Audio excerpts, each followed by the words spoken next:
Velkommen til Kanal 10 Kveld. Denne kvelden så skal du få 2 nye dokumentarer fra Hurtti Murtti.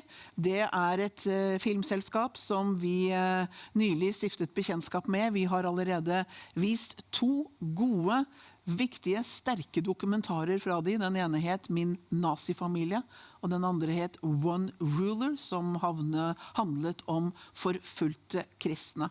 Begge disse kan du finne ute på vår Play. Hvis du går inn på kanal10.no Play, så finner du de der. Det er viktige dokumentarer og viktig budskap i denne tiden, og det skal du også få denne kvelden. Vi har valgt ut 2 dokumentarer. Den første heter Plan A. Det er en som har en plan, og det er bare en plan, og det er plan A. Og det er snakk om jødene som de siste 150-160 årene har gjort Aliya, det vil si de har reist tilbake fra de landene de har levd ute i diasporaen, tilbake til Israel. Og vet du det, at i Guds ord så er det over 70 bibelske profetier om at Gud vet når det nærmer seg tidens ende, det er et av tegnene på endetiden, at han vil samle dem fra alle verdens hjørner og plassere dem i landet. Og der har han en hensikt. Og det kalles i dag for Aliya, det å reise hjem til Israel. Og vi vet helt fra dette startet spesielt etter 2. verdenskrig, da staten Israel ble gjenopprettet, så ble det en trygg havn for jøder. Og i dag så er det, når denne dokumentaren ble lavet, det er i 2016, så snakket de om at det var 8,5 millioner som jøder i Israel, men nå har det økt, det er vel oppe i nærmere 9-10 millioner, cirka halvparten av alle verdens jøder som har kommet tilbake til landet sitt. Og vi tenker på det, så flott, det er bibelske profetier som blir oppfylt. Men for de som forlater landene sine da, og kommer ned til Israel, så kan det ha både positive sider og sine utfordringer. Og spesielt etter 1990, etter at jernteppet falt, og det var den store utvandringen av sovjetiske jøder, så kunne vi høre også gripende historier om familier som ble skilt. Kanskje de hadde noen gamle besteforeldre og oldeforeldre som levde i de landene hvor de hadde bodd i så mange år, og måtte da adskilles, for kanskje besteforeldrene skjønte at dette kommer ikke vi til å klare, vi får bli her, mens da kanskje barn, barnebarn og svigerbarn og så videre reiste hjem. Sånn at her har det mange sider, men det er en del av Guds profeti, av oppfyllelsen, fordi Gud samler de der for en hensikt. Det skal vi komme tilbake litt senere i programmet, men først nå, i denne første delen, denne dokumentaren du skal få som heter Plan A, så vil du møte 5 forskjellige jøder som kjente at de ble dratt tilbake, deres vei og deres historie. Så vi setter på da første dokumentaren, Plan A.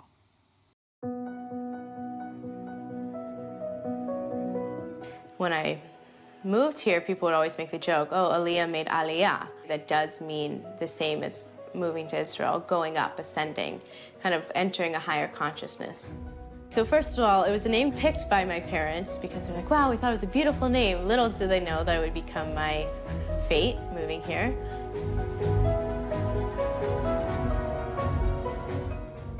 I moved here from Rochester, New York, 6 years ago. I'm right now looking for work. I can see that the language is a big part, learning Hebrew, and I have been able to learn Hebrew, but it took some time. I made Aliya to Israel when I was 15 years old, and it was a very hard process when we came. The story isn't over when you get on a plane and come here. It's not over. The problems really begin. I was born in Crimea, in Soviet Union, and of course I grew up with a dream to leave Soviet Union one day and to go to free world and to come to Israel. I grew up in North America, outside Boston. I'm married and I have 4 children.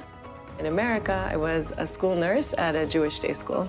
And here I'm just being a mom and a new immigrant, which is definitely a full-time job to be a new immigrant.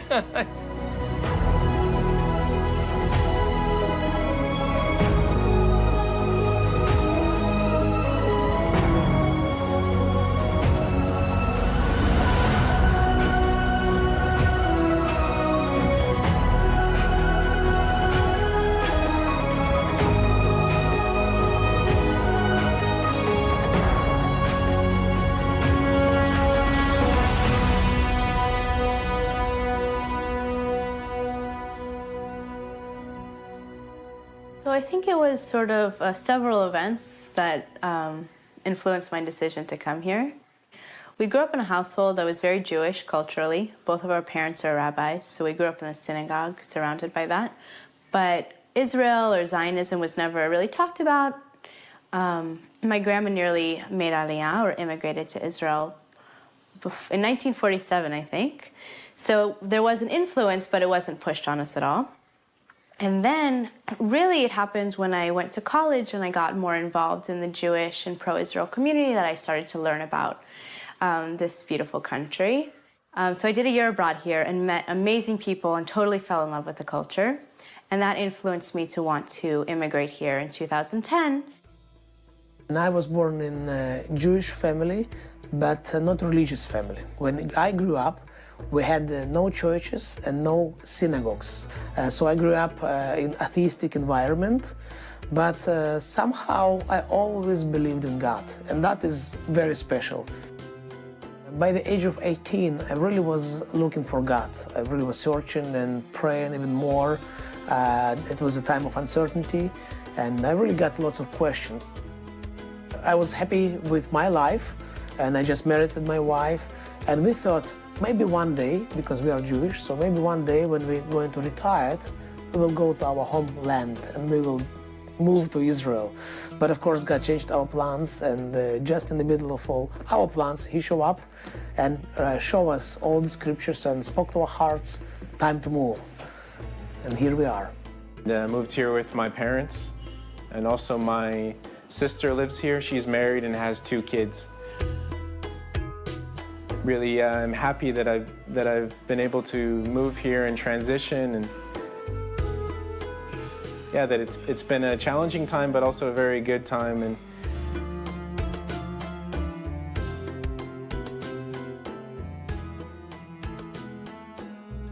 Well, I grew up in a family that was very Zionistic, not in a way of like people would come and make Aliya. I'm the first person in my family. My husband was probably the big mover and shaker. He has been very, very patient in his life. He came when he was like 20, and he wanted to stay then and ended up going back to America. And then when we were married and we had 2 small children, we came for 6 months. And we had only planned for it to be 6 months, but he very much wanted to stay, and I very much wasn't ready. And then you get to the point where your kids are old enough so we felt like if we didn't do it at this year, then we were gonna wait till we were retired, and we didn't want to do that. We wanted to come now. The Jewish nation developed during their exile in Egypt around the year 1800 BCE. After living about 400 years in Egypt, the Jews returned to the land of Canaan, the land that God had promised to their ancestor Abraham as their eternal heritage. The second biblical exile took the Jews to Babylon around the year 600 BCE. Then, during the Roman Empire, in the year 70 CE, the Jewish people were once again scattered among the nations to the 4 corners of the world. But, beginning in the late 19th century, a modern-day exodus began, with Jews once again returning to the Promised Land.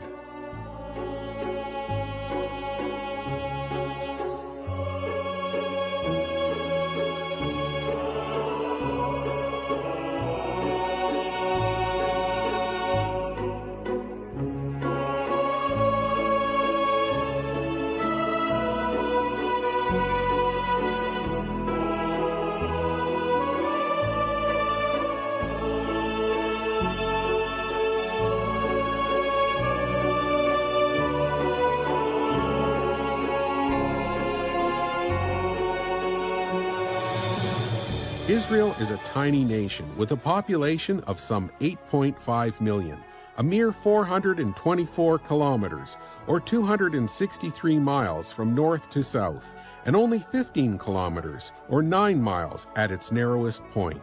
But in spite of this insignificance, Israel is constant front-page news. Israel was never easy country to live in. When you come as a tourist, it's nice, lots of fun, biblical heritage, just beautiful country and beautiful beach like in my city. So it's nice for tourists. But when you come to live here, Bible called Israel a country country of milk and honey. But to have been able to use milk and honey as a local person, as a local citizen, you have to work hard.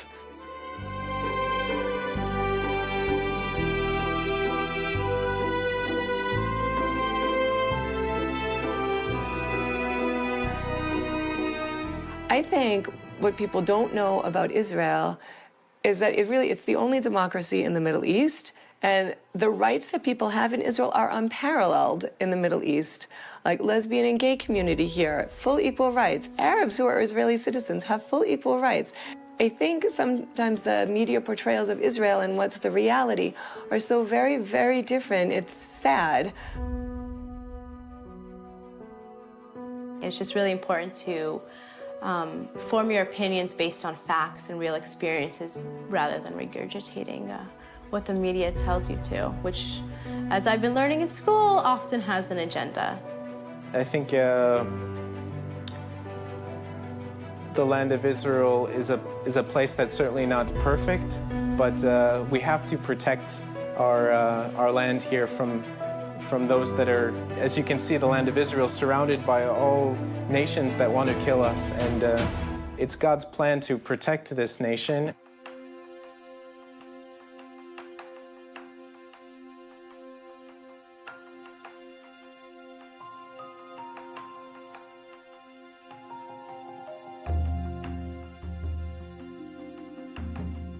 For much of their history, the Jewish people have been dispersed among the nations of the world, but in their isolated communities, they still maintain their traditions, a kosher diet, a calendar of celebrated holy days and feasts. And in spite of other societal norms that surrounded them, the diaspora Jews always kept the Jewish Sabbath, a weekly time of rest and worship from sundown on Friday until sundown Saturday.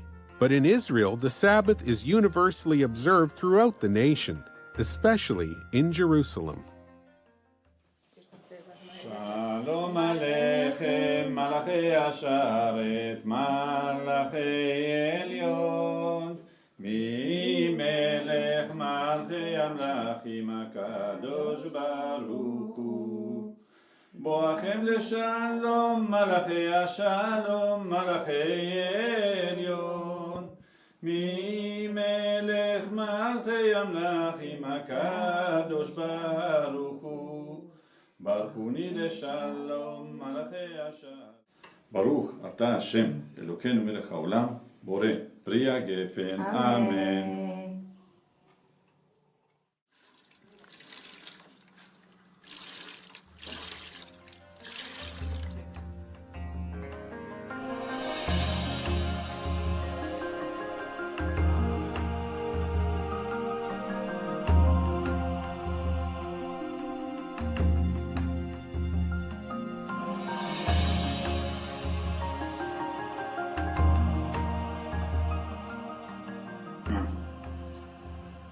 שמע ישראל, אדוני אלוהינו, אדוני אחד. ברוך שם כבוד מלכותו, לעולם ועד. ואהבת את אדוני אלוהיך בכל לבבך ובכל נפשך ובכל מאודיך.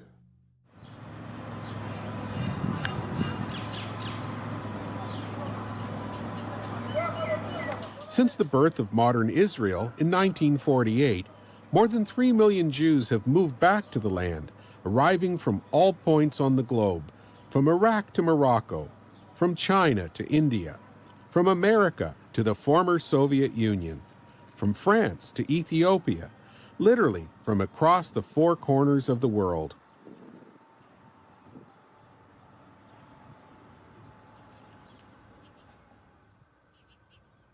Moving to Israel means getting accustomed to a new way of life. We lived here in this apartment for about 3.5 weeks with like literally nothing. I had taken like 2 pots and 2 knives and a colander for pasta in my suitcase, and we had a folding table and 4 chairs that we borrowed from somebody, and we slept on air mattresses, and that was literally all we had. So it's been very pleasant to have like our sofas and our stuff and our beds and our blankets here from America. It's been very comforting.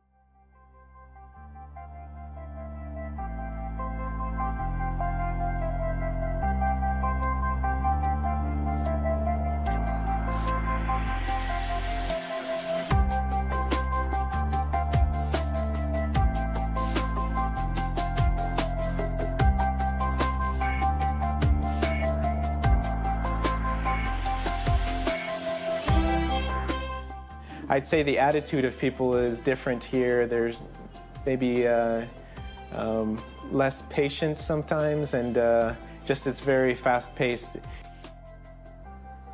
It's different here living in Jaffa because it's right in the city and there's lots of noise, but it feels like a home, and feels like the people are friendly, and it's very much family-based here. And I can say, maybe coming from the US, that it wasn't so based on such family because people like their personal space. But here in the Middle East, you don't have a lot of personal space. You know, you're interacting with people all the time. Before I moved here, I had visited once or twice, so I knew a little bit of what it was like. But I guess I expected it to be maybe more similar to America or Europe, and to not be so difficult actually to integrate.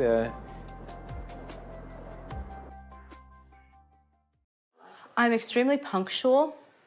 I'm always on time. Even if I know the other people won't be on time, I can't break myself of the habit to show up when we've agreed upon. So bringing with me those expectations and coming here, you either have to drop them or you'll go crazy. I'm in Ulpan. I go to intensive Hebrew class every morning for 4.5 hours, 5 days a week. It's amazing. It's really, really helpful for the language skills, but also for the social piece, because almost everyone there is a new immigrant. And we're a very diverse group. In my group, we have people who are not religious, people who are religious, people who are from Russia, from the Ukraine, France. It's like a very, very nice mix of people. And so life feels, it's certainly challenging, but it's very, very beautifully easy in so many ways.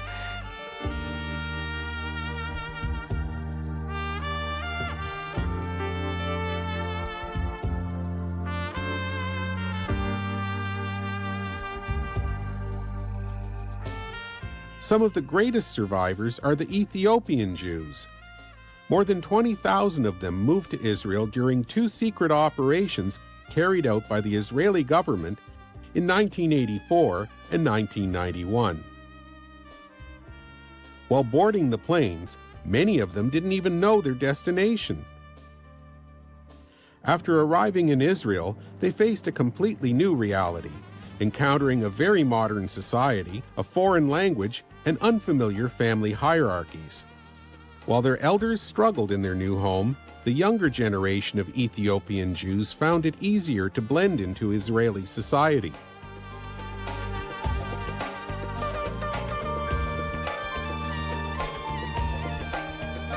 The Jewish Agency of the State of Israel helps with the return to the land, a journey known as Aliya. The agency works to help immigrants, starting with language classes in modern Hebrew. Chaim Mailspin, who made Aliya from America as a teenager, remembers his own challenges as a new citizen.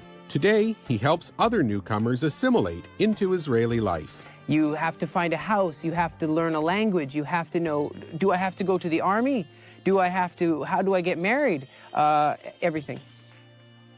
This young entrepreneur founded the Aliya Return Center in his home city of Tiberias. The center also provides accommodation and support for immigrants. Chaim is also working with the Jewish Agency. He's expanding the Return Center in a former boarding school by the Jordan River. We have joined together with the Jewish Agency, and that's the one who does the Aliya and the absorption of Israel. We joined together with them, and we have now begun to lease this property. We are going to fix it up. We're going to all put our hands to the shovels and paint brushes and bring in contractors, and we are going to see this place again fulfill.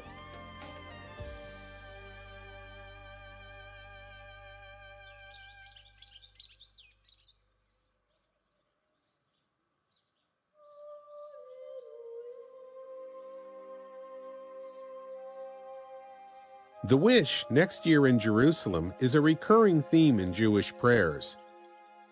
Each person has his or her own personal reasons for moving to Israel. Recently, many Jews have moved from France because of anti-Semitism. The exodus from Ukraine has increased because of unrest on its borders, and the faltering Russian economy has pushed Jews there to leave for Israel. Israel Pachter moved from Crimea, Ukraine in 1995. He was part of a wave of over 1 million immigrants from the former Soviet Union. Through numerous discussions with people who made Aliya in those years, he made an astonishing observation. Most of the immigrants were drawn to Israel by a similar, uncanny attraction. They would say, I don't know, just something changed in one day, and my life in the country just became meaningless. When I think of future, I can see my future only in Israel. When I think about Israel, I feel light, I feel joy, I feel good. And if I think staying here, I feel kind of darkness, and I just know it's time to move.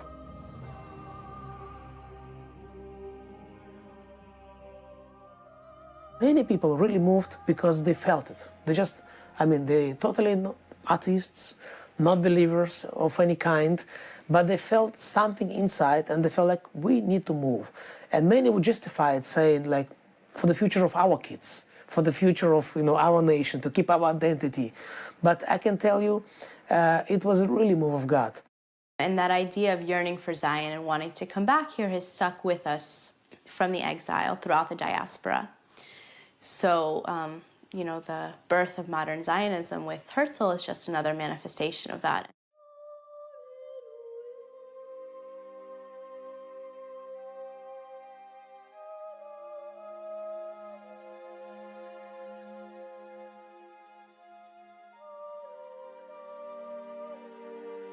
Thousands of years ago, the Tanakh, the holy scripture of the Jews, predicted the Jewish exodus from among the nations back to Israel. This is mentioned in the Bible more than 70 times, in Deuteronomy and the Psalms, as well as by many of the prophets, including Isaiah, Jeremiah, and Ezekiel.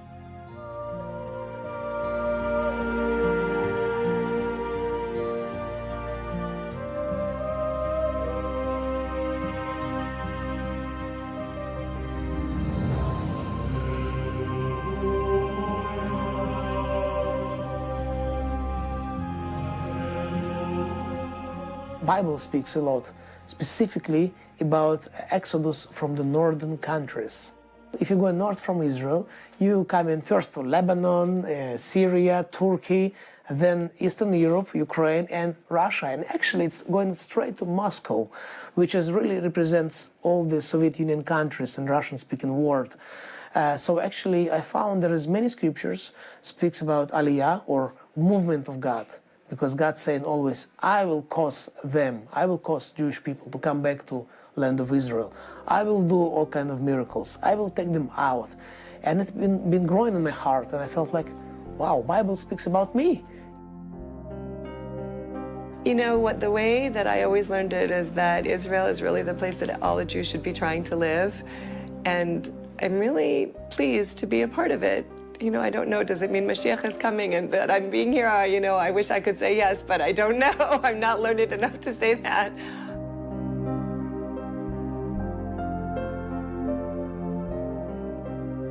It says in Jeremiah 31, verse 8, even if they are in the farthest places, from there I will gather them back here. So that's talking about now. You know that back in the time of Egypt, God sent Moses, and he said, I'm bringing the children of Israel out of slavery, out of anti-Semitism, and great miracles happened. The Red Sea parted, you know, and the Jordan River also parted, and they came into the Promised Land. We are living in a special time in history, a time that has never happened before on this scale. I can see that there is a plan for this land, and the fact that so many different people have immigrated to this land also shows that it's a very special place.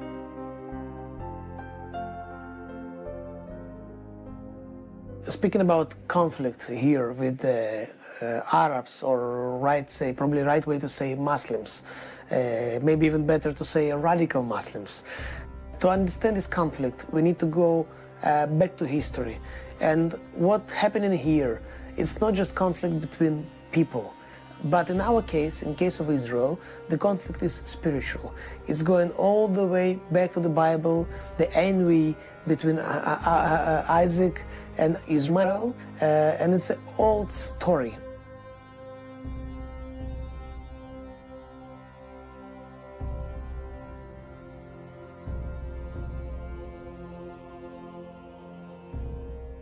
The distinct identity of the Jews has set them apart from other nations.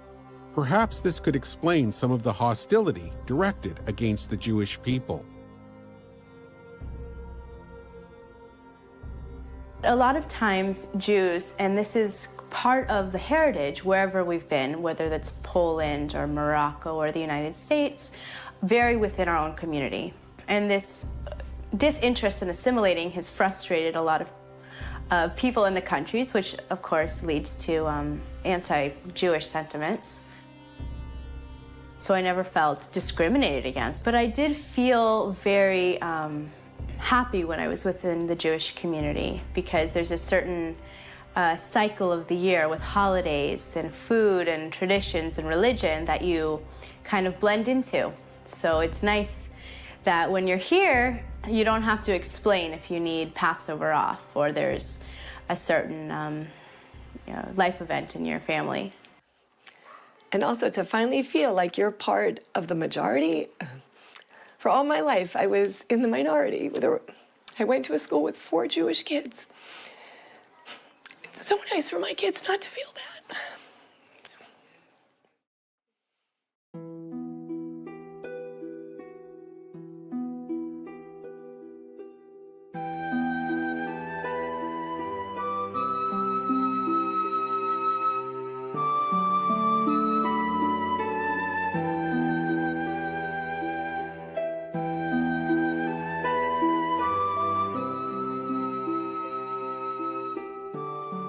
The government of Israel estimates that nearly half of the world's Jews already live in Israel.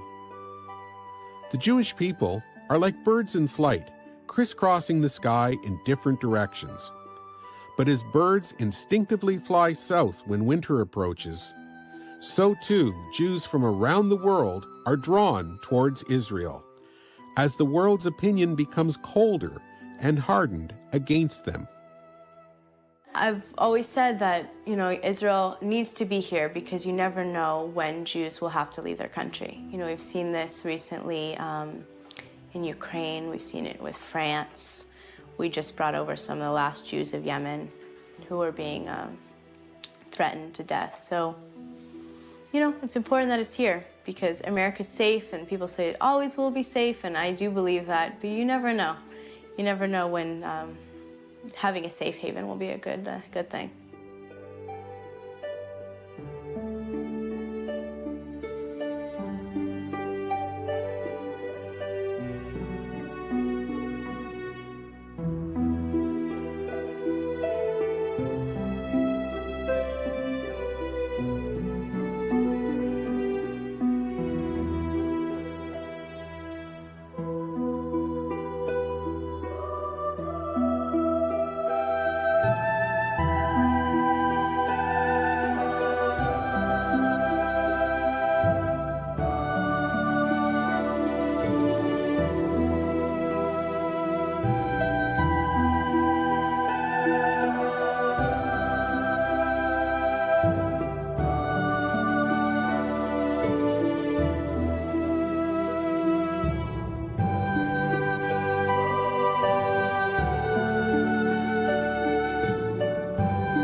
var sterkt å høre disse 5, og du dro kanskje kjensel på den ene, Israel Poktar, som også har blitt en god norgesvenn, ofte på besøk i Norge, og som vi har den glede av å også ha programmer av her på kanalen.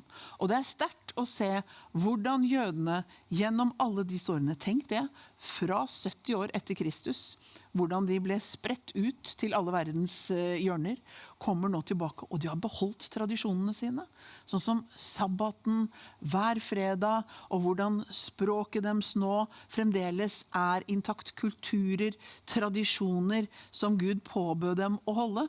Hvordan det, selv om det ikke der frelsen ligger, den ligger i Jesus ene og alene, men hvordan tradisjonene og den forordningen Gud ga dem har bevart dem som folk, det vil si Gud har bevart dem som folk. Og nå, det refererte jo til flere bibelvers i den dokumentaren du nå så, som jeg sa i sted, så det jo over 70 profetier om at dette folket skal samles. Og Esekiel 36 snakker jo om dette her, at han vil samle dem fra alle verdens hjørner, og som han sier, jeg gjør det ikke for deres skyld, sier han til de jødiske folk, men for mitt navns skyld.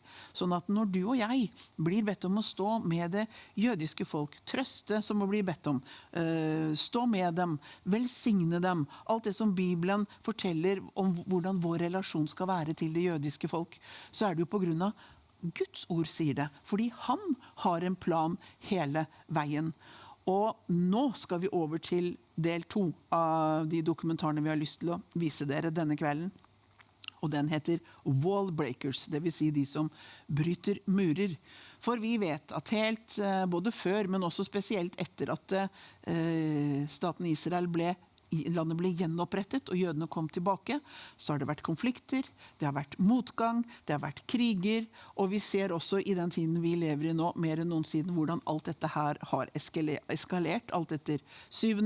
oktober i 2023, og nå den krigen som har vært frem til nå med Iran, og vi ser det økende antisemittismen og hatet over hele verden, ikke bare nede i Midtøsten, og at Israel merker det der hvor de nå bor, men vi ser det over det hele. Og av denne dokumentaren du nå skal få høre, så har du og jeg noe å lære.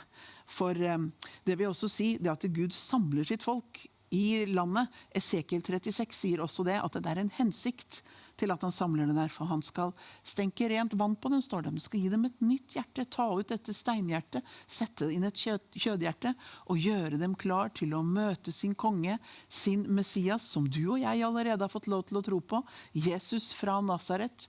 Og det skjer. Både jøder og arabere får møte med Jesus i denne tiden.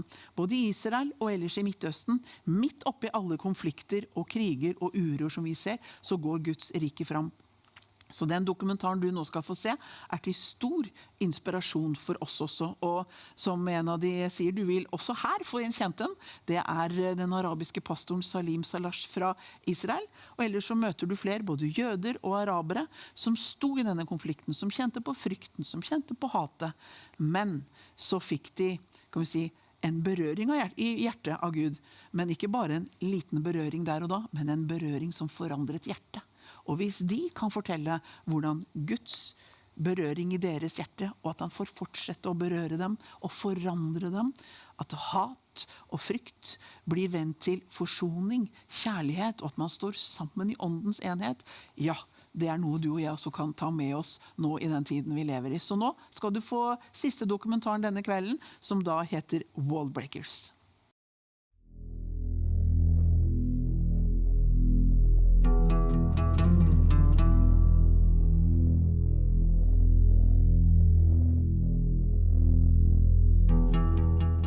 Division. We can see it everywhere, between individuals, countries, and nations. Walls are often made from fear or hate. They protect us when we feel threatened, neglected, or abused. One wall is the Arab-Israeli conflict. This is a documentary about defeating it in a very radical way.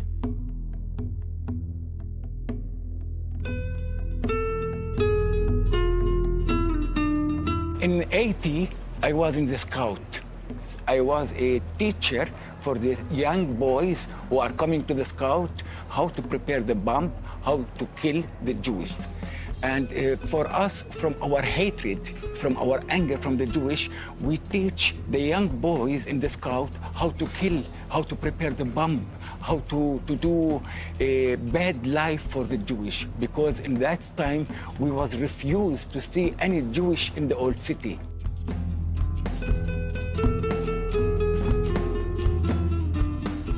In the time I be very young, I remember a lot of terror attacks.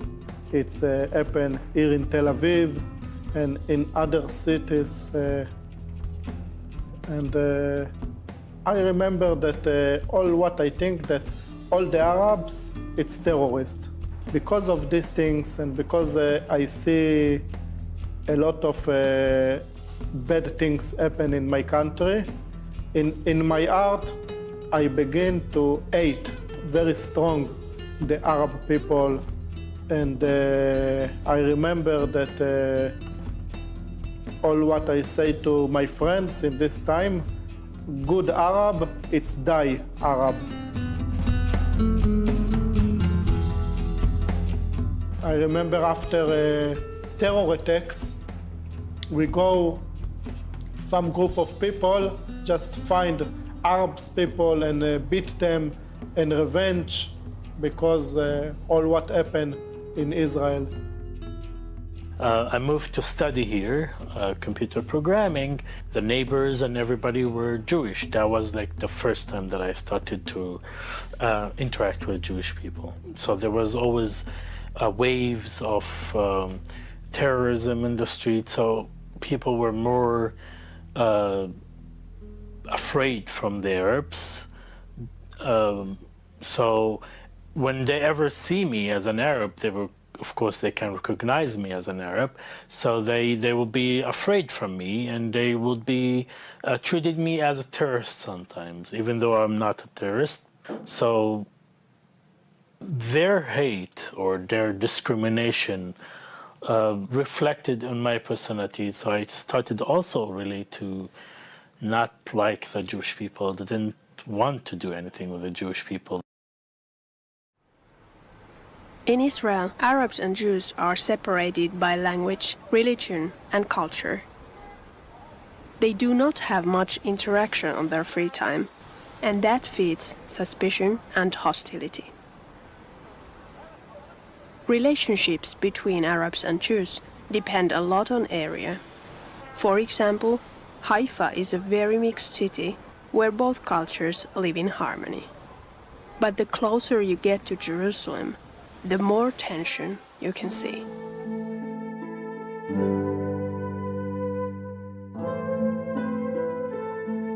But there are Wallbrakers, Jews and Arabs. You can find them on both sides of the checkpoints. For security reasons, those who live under the Palestinian Authority could not speak with us. But we met Christian Arabs and Messianic Jews from Israel. They have found a solution for peace that politicians have not succeeded in.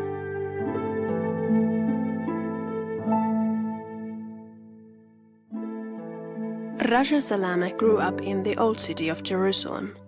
From his childhood, he was taught that Jews are the enemies. Raja became a drug addict and a father of 6 children. For the future of his family, he went to a rehabilitation center in Haifa, inhabited by both Arabs and Jews. And when I go there and I hear Hebrew, I was so scared and afraid because I was looking to myself what I am doing here with these Jewish people, and I was so scared. And I remember that I go to the kitchen, I steal a knife, and I keep it with me for a few days because I was afraid that something will happen to me.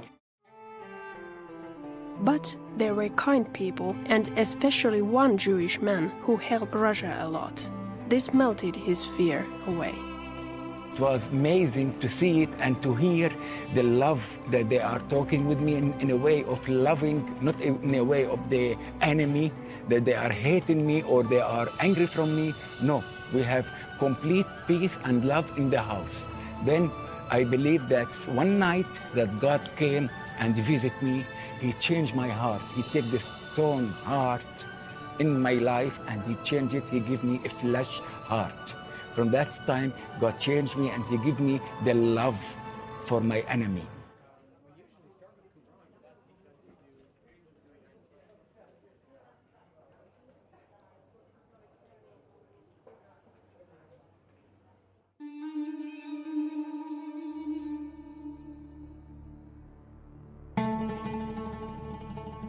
Hurtti Cohen comes from a very traditional Jewish family from Tel Aviv.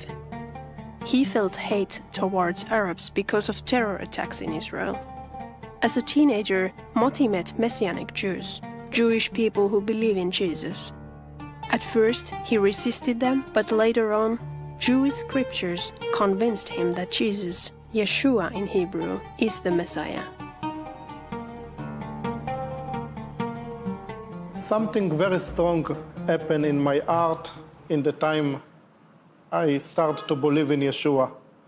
It's changed all the way that I thinking.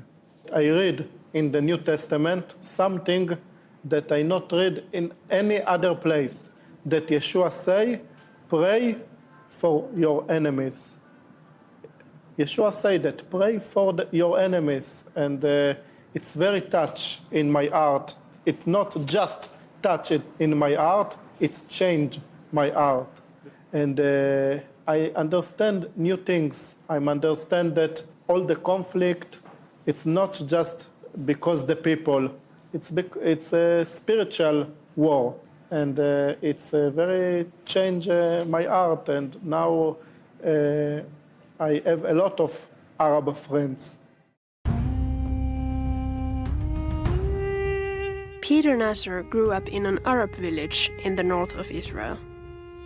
After moving to Tel Aviv, he faced discrimination as an Arab.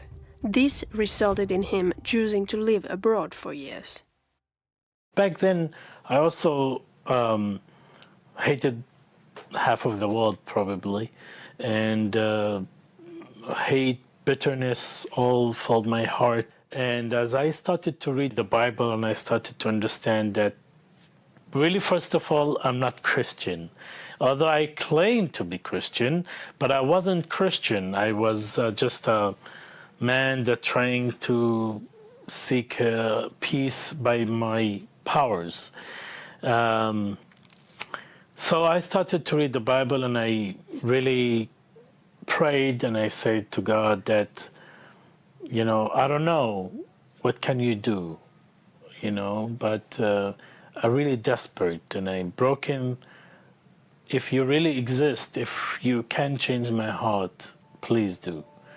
And that was the first time that I really started to feel peace in my heart.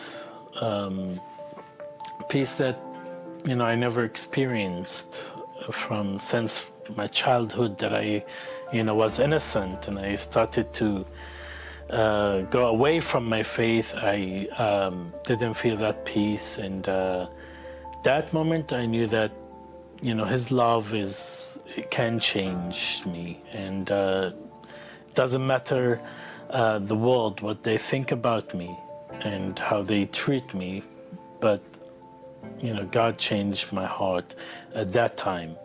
And yeah, love and peace filled my heart instead of the hatred and bitterness that was there. Peter did not have a plan to return to Israel, but when his life changed, he started to feel he should return. And I did go back to Israel, and I really felt the love for the Jewish people, and I started to share this love with the Jewish people. I told them that, you know, basically I'm an Arab, and I love them, even though they, you know, don't know me, they probably are scared of me, but I love them because because of Jesus, and Jesus is really Jewish, and I that was like the first time that I connected that Jesus is Jewish and he loves me and he died for my sins and changed my heart. And it started, this was the first time that I really started to connect with the Jewish people on a basis of love, not hatred.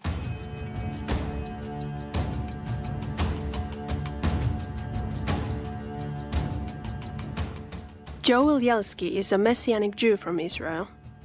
He had a very complicated relationship with Arabs because of bad experiences. When I was in the military, I remember an attack that took place in a village called Itamar, and a family was killed there. An Arab Palestinian person went into their home and killed the family. And I remember sitting in my base. It happened like very near my base. It was a big mess. Everybody was called up. And I remember sitting there that night. Nobody slept that night. We were up all night. And I remember, in a very clear way, my heart that night got filled with so much hatred towards the Arab people. Later on, when Joel was working in a store, 2 Arabs attacked him, and he had to get 21 stitches on his head. After these conflicts, Joel did not want to interact with Arabs, but God called him to be a wallbreaker.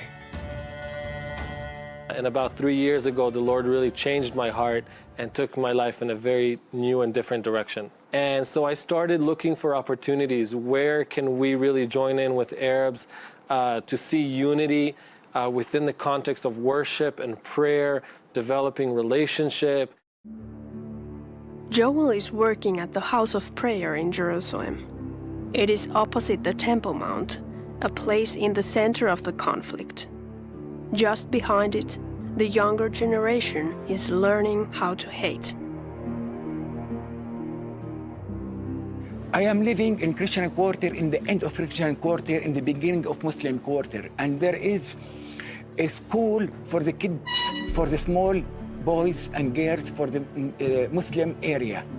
I hear them every day what they teach. They teach killing, they teach blood, they teach hatred. In the north of Israel, Arabs and Jews often get along better than in Jerusalem. There is just a lack of communication. That was true for Salem Shalash, a Christian Arab pastor from Nazareth.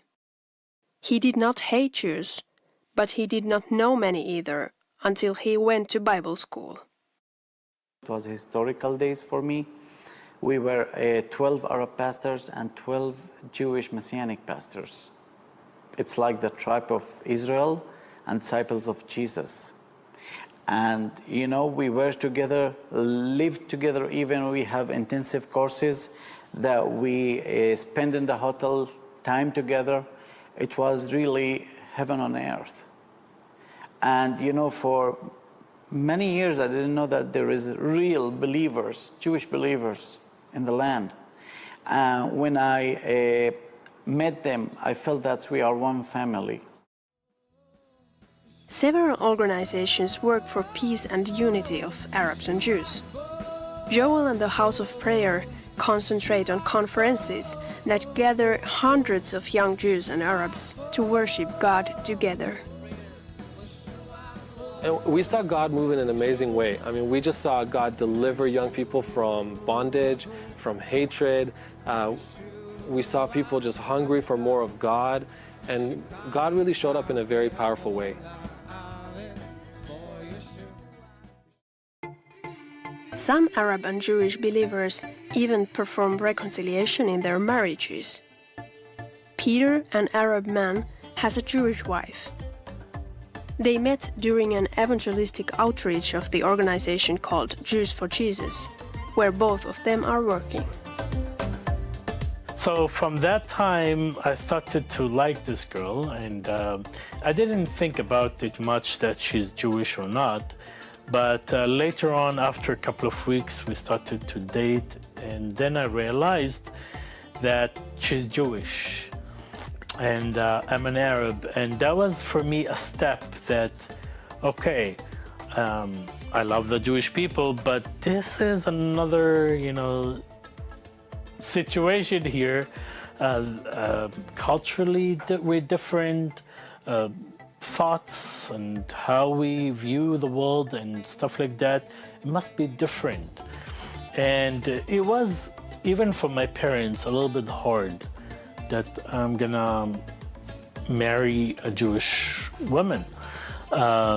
It's not common in Israel, and people are scared to do something like that. Even among believers, it's not something that you often see Jewish and Arab couple. So me coming from basically hating Jewish people, didn't like them, to loving them, and for her to come from also fearing the Arabs, resentment toward the Arabs, to come and marrying one, doesn't mean that we're perfect, doesn't mean that we don't disagree, but we can, there is a reconciliation through Jesus. Aliya Foss, who is a Jewish youth leader in a Messianic congregation, has another surprising love story. His marriage is a living proof that Jesus can make friends of enemies. I think God, in His humor, decided to give me a German wife. Especially Jews and Germans. Jews do have some hate in their hearts. And, when we celebrate Holocaust Memorial Day, this wound is coming up again. It's something that I don't think time is going to heal. I believe this is only forgiveness can heal.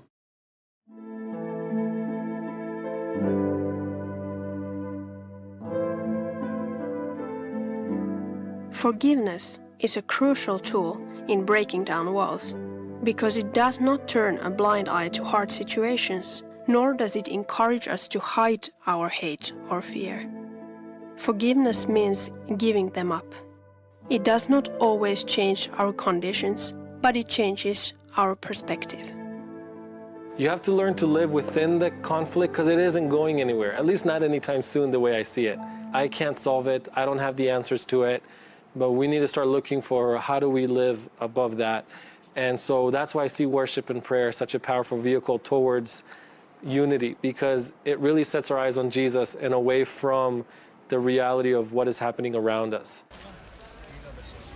Today, many people face pressure, conflict, and fear in their lives. Is it possible to rise above them? I think we as believers, especially as believers, are not this worldly thinking, or being afraid of something. This is not our way, because God is with us. He is our confidence. I think what the enemy tries to bring in more than anything else is fear.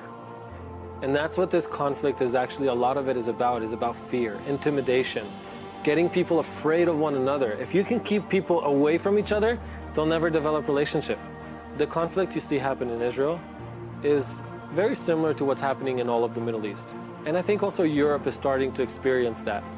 And a lot of it has to do with fear of Muslims, terrorism, and again, it goes into fear and intimidation. But we know for a fact that God is moving, and thousands and tens of thousands of people are seeing the Lord for the first time in their life. People who would have never heard the gospel before. And there's a promise in Isaiah 19 that speaks about unity between Israel, Assyria, and Egypt. And that really speaks to the region of the Middle East. So more than just a little picture of Israel and the Arab people here, there's something about the Middle East that is happening.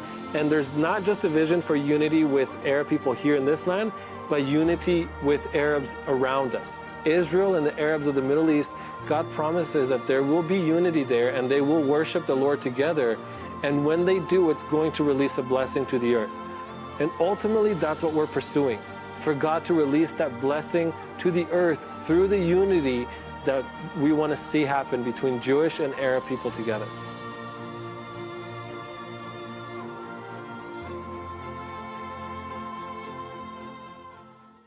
The power of the gospel is reflected in a very unique way.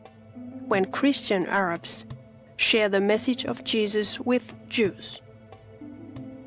And I'm here for one reason, to share the gospel to everyone I meet, Arab and Jewish, both of them. We want to tell them that we love you, Jesus died on the cross for you, and he wants to save you from eternal death to eternal life. And we want to make them jealous.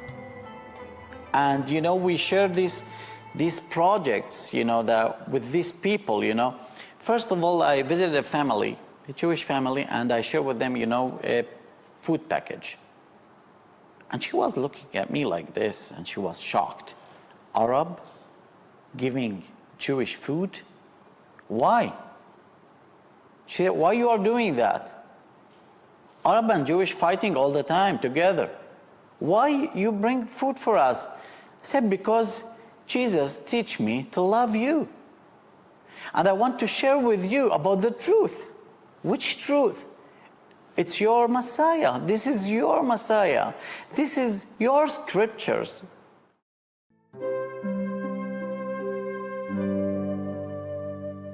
One question still remains.